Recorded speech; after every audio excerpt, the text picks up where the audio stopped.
Hello friends, welcome to my YouTube channel Bapi G technology YouTube চ্যানেলে আপনাদেরকে স্বাগত। দেখতে পাচ্ছেন এখানে একটি HDD ড্রাইভ রয়েছে।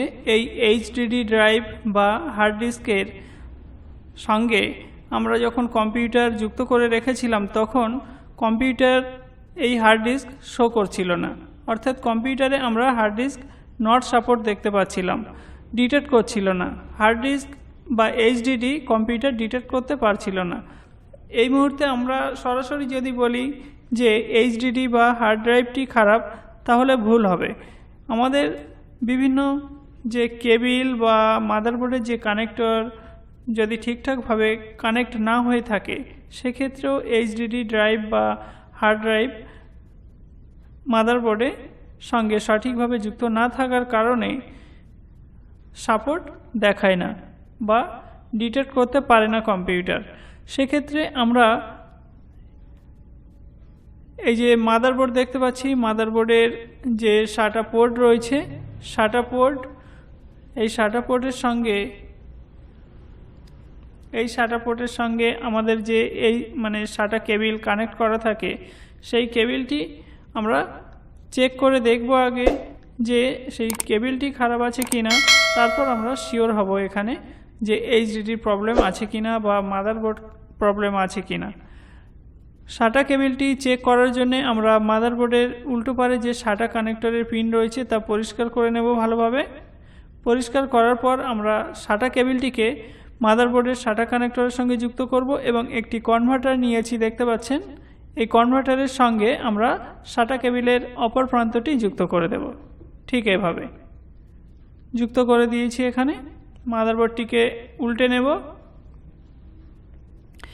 মাদারবোর্ড যখন আমি উল্টো পারে মাদারবোর্ডের SATA কেবিল যে কানেক্টর রয়েছে, সেই কানেক্টরের পিনগুলি আমরা চেক করার জন্য মাদারবোর্ডের উল্টো দিকে যে পিনগুলি দেখতে পাচ্ছি, সেখান থেকে আমরা চেক করতে পারবো এবং কনভার্টারের সঙ্গে SATA কেবিলটি যুক্ত করে নিলাম ঠিকভাবে।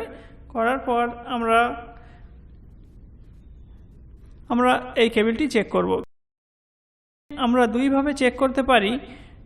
কন্টিনিউটি টেস্টারের দ্বারা আমরা চেক করতে পারি। এভাবে কন্টিনিউটি টেস্টার যদি আমরা এখানে কানেক্ট করি 1 নম্বর পিন এবং মাদারবোর্ডের মধ্যে যে SATA কেবিল কানেক্ট করা আছে তার 1 নম্বর পিনে যদি যুক্ত করি আমরা, তাহলে আমরা দেখতে পাবো যে লাইট গ্লো হচ্ছে যদি ভালো থাকে। ঠিক একইভাবে আমরা ডিজিটাল মাল্টিমিটারের সাহায্যেও চেক করতে পারি। ডিজিটাল মাল্টিমিটারের সাহায্যে যখন চেক করব তখন আমরা দেখব প্রত্যেকটি পিনের সঙ্গে এই কনভার্টারের যে পিন রয়েছে SATA কেবিল কানেক্ট করা এবং মাদারবোর্ডের সঙ্গে যুক্ত রয়েছে যে আমাদের SATA কেবিলের অপর প্রান্তটি, এই দুটো কানেক্টরের মধ্যে 1 নম্বর, 2 নম্বর, 3 নম্বর, 4 নম্বর ও 5 নম্বর বা 6 নম্বর, 7 নম্বর পর্যন্ত আমরা যে পিন, অর্থাৎ যে 7টি পিন রয়েছে এই SATA কেবিলের, সেই SATA কেবিলের পিনগুলি আমরা চেক করে নিতে পারি। দেখুন তাহলে কিভাবে চেক করা যায়। তাহলে আমরা 1 নম্বর পিন এখানে চেক করছি। 1 নম্বর পিনে বিপ সাউন্ড আমরা দেখতে পাচ্ছি। 2 নম্বর পিনে ধরছি, 2 নম্বরে আমরা কন্টিনিউটি পাচ্ছি। 3 নম্বরে ধরছি, 3 নম্বরেও কন্টিনিউটি আসছে। 4 নম্বরে ধরছি,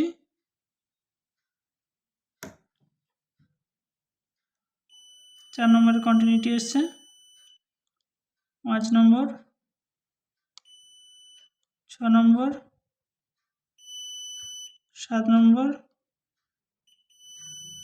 তাহলে আমরা দেখলাম এখানে আমাদের এই যে কেবিলটি পুরোপুরি ওকে আছে। এই কেবিলটির মধ্যে কোনো সমস্যা নেই, কেবিলটি পুরো ওকে।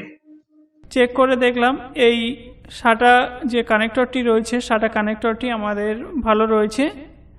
তাহলে আমাদের আগে যে কানেক্টরটি যুক্ত করা ছিল হার্ড ড্রাইভের সঙ্গে, সেই কানেক্টরটি দেখতে পাচ্ছেন এখানে, এই যে ব্ল্যাক কালারের কেবিলটি, এই কেবিলটি কিন্তু এখানে আমরা চেঞ্জ করে দেখব আমাদের হার্ড ড্রাইভ সাপোর্ট হচ্ছে কিনা।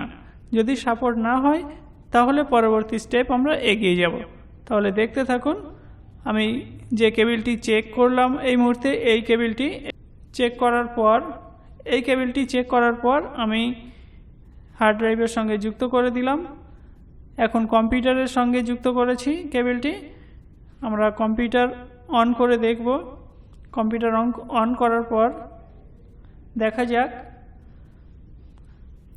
হার্ড ড্রাইভ সাপোর্ট হচ্ছে কি না। কম্পিউটার অন করব, দেখতে পাচ্ছেন এখানে আমরা হার্ড ড্রাইভ ডেটা কেবিলের সঙ্গে যুক্ত করে দিয়েছি এবং এখানে এসএমপিএস থেকে বেরিয়ে আসা যে 4 পিন আমাদের কানেক্টর রয়েছে, পাওয়ার কানেক্টর যুক্ত করে দিয়েছি। এখন আমরা কম্পিউটার স্টার্ট করব।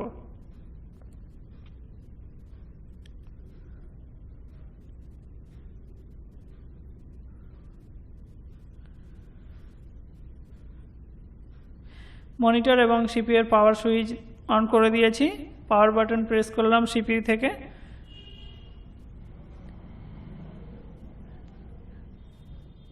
মনিটরে ডিসপ্লে এসে গেছে, দেখা যাক এখন হার্ড ড্রাইভ সাপোর্ট যদি হয় তাহলে উইন্ডোজ খুলে যাবে। এখানে উইন্ডোজ ওপেন হচ্ছে আমরা দেখতে পাচ্ছি, একটু ওয়েট করি। হ্যাঁ, উইন্ডোজ ওপেন হয়ে গেছে দেখতে পাচ্ছেন এখানে। তাহলে আমরা এখানে কি দেখতে পেলাম, আমাদের এখানে যে ডেটা কেবিল ছিল ওই ডেটা কেবিল অর্থাৎ ব্ল্যাক কালারের যে কেবিল কানেক্টরটি ছিল আগে কানেক্ট করা, ওই কানেক্টরটি আমরা চেঞ্জ করার পর যে কেবিলটি আমরা যুক্ত করেছি ওই কেবিলটি ভালো আছে, সেই কারণে হার্ড ড্রাইভ এখানে ডিটেক্ট হয়ে গেছে। অর্থাৎ আমরা এখান থেকে বুঝতে পারলাম যে ডেটা কেবিলটি চেঞ্জ করার পর কম্পিউটার আমাদের স্টার্ট হলো বা হার্ড ড্রাইভ ওপেন হলো, কম্পিউটারের মধ্যে হার্ড ড্রাইভ ডিটেক্ট হয়ে গেল। দেখতে হবে ডেটা কেবিলটি চেক করে যে পদ্ধতিতে আমি দেখালাম ওই পদ্ধতিতে দেখবেন আপনারা। তারপর হার্ড ড্রাইভ চেঞ্জ করবেন বা মাদারবোর্ডের কোনো প্রবলেম আছে কি না সেটা দেখবেন, তারপর হার্ড ড্রাইভ চেঞ্জ করবেন। আজকে তাহলে ভিডিওটি এই পর্যন্তই শেষ করছি। ভিডিওটি ভালো লাগলে বন্ধুদের মধ্যে শেয়ার করুন এবং আমার চ্যানেলে নতুন হয়ে থাকলে চ্যানেলটি সাবস্ক্রাইব করে পাশে থাকুন। Thanks for watching.